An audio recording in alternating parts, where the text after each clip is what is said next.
नमस्कार, टीवी 45 का digital platform देख रहे हैं आप। मैं हूं आपके साथ सृष्टि। इस वक्त पूरे देश की निगाहें पश्चिम बंगाल के विधानसभा चुनाव पर टिकी हुई हैं। आने वाले 4 मई इस तारीख का इंतजार पूरे देश को है। ये देखना है कि आखिर वहां किसकी सरकार बनती है। ऐसे में पश्चिम बंगाल विधानसभा चुनाव 2026 की जो मतगणना है, उसमें केंद्रीय कर्मचारियों की भागीदारी को लेकर बहुत बड़ा अपडेट जो है वो सामने आया है।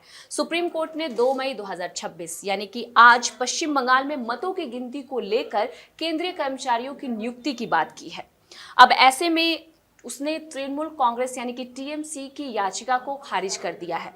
अब इससे टीएमसी को झटका लगा है। दरअसल ममता बनर्जी की पार्टी जो टीएमसी है, उसने कलकत्ता हाई कोर्ट में उस आदेश को सुप्रीम कोर्ट में चुनौती दी थी जिसमें केंद्रीय कर्मचारियों को तैनात करने की बात की गई थी। यानी कि 4 तारीख को जब मतगणना होगी तो उस दरमियान केंद्रीय कर्मचारियों की नियुक्ति होगी, ताकि ये उम्मीद लगाया जा रहा है कि जब केंद्रीय कर्मचारी काम पे होंगे तो किसी भी प्रकार की कोई धांधली वहां नहीं देखने को मिलेगी।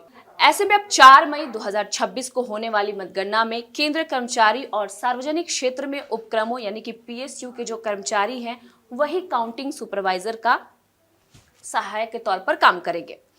दरअसल इसको लेकर टीएमसी ने आरोप लगाया था। आरोप ये था कि राज्य सरकार के कर्मचारियों को दूर रखकर क्यों केवल केंद्र के कर्मचारियों को नियुक्त किया जा रहा है, और अगर नियुक्ति हो रही है तो ये पूरी तरीके से गलत है।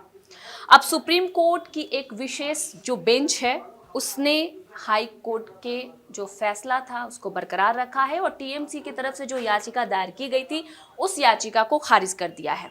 कलकत्ता उच्च न्यायालय ने भी टीएमसी की याचिका को अपने स्तर पर खारिज किया था, जिससे गणना पर्यवेक्षक के रूप में केंद्रीय कर्मियों को नियुक्त करने के चुनाव आयोग के फैसले को चुनौती दी गई थी, जैसा कि हमने आपको खबर के शुरुआती दौर में ही बताया है।